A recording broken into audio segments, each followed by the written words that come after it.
친형 강제 입원 논란으로 재판에 넘겨져 1심에서 무죄, 2심에서는 당선 무효형을 선고받은 이재명 경기도지사의 대법원 선고가 오늘 오후에 내려집니다. 이 지사의 정치 생명이 걸린 이번 재판 결과가 어떻게 나올지 관심이 뜨거운데요. 현장에 취재기자 연결해서 알아보겠습니다. 홍성욱 기자. 네, 대법원입니다. 이재명 지사의 대법원 선고는 정확히 몇 시에 이루어집니까? 네, 오늘 오후 2시입니다. 장소는 이곳 대법원 대법정입니다. 이재명 경기도지사는 오늘 선고가 이루어지는 이곳 대법원에 나오진 않는 것으로 알려졌습니다. 이 지사는 지난 2018년 지방선거 과정에서 불거진 친형 강제 입원 논란으로 재판에 넘겨졌습니다.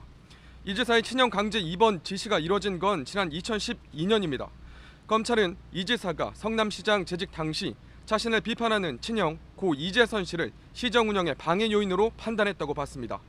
이 과정에서 보건소장을 교체하는 등 공무원들을 압박해 전문의의 진단도 받지 않은 친형을 강제 입원시키도록 지시했다고 보고 직권남용 혐의를 적용했습니다.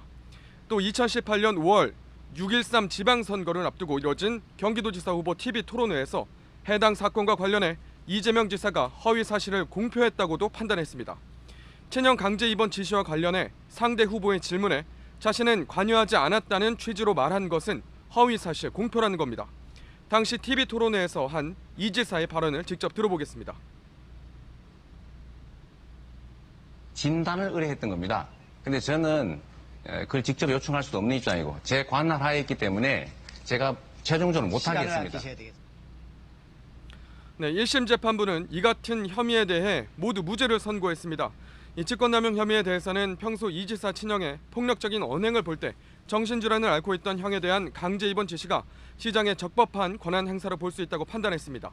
허위사실 공표 역시 유권자의 판단을 그르칠 정도로 의도적으로 사실을 왜곡한 것이라고 보기 어렵다고 판단했습니다.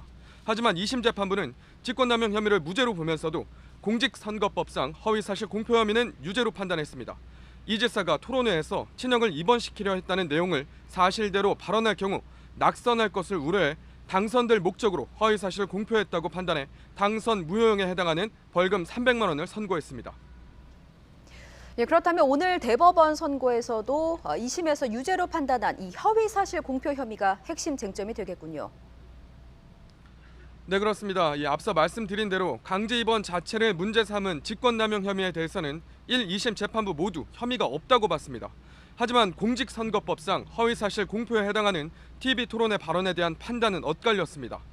따라서 이 지사가 상대방 후보 질문에 답하는 과정에서 해당 내용을 부인하며 일부 사실을 숨긴 행위를 적극적 행위인 공표로 볼 수 있는지가 이번 대법원 선고의 핵심 쟁점입니다. 공직선거법 250조 1항은 당선을 목적으로 후보자에게 유리하도록 후보자의 가족관계, 직업, 경력 등에 관해 허위 사실을 유포한 경우 5년 이하의 징역 또는 3천만 원 이하의 벌금에 처하도록 규정하고 있습니다. 선출직 공무원의 경우 공직선거법이나 정치자금법 위반 등으로 100만 원 이상의 형이 확정되면 직을 상실하게 됩니다. 이 지사는 항소심에서 선고된 벌금 300만 원이 확정되면 즉시 당선이 무효가 돼 지사직을 잃고 피선거권도 5년 동안 박탈되지만 사건이 파기환송될 경우엔 지사직을 그대로 수행하게 됩니다.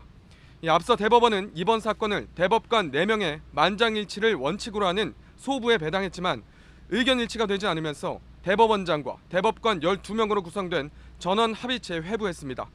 전원합의체는 해당 사건을 한 차례 심리한 뒤 곧바로 종결하고 선고기일을 지정하면서 대법관 13명의 각자 판단에 따라 다수결로 오늘 유무죄가 결론나게 됩니다.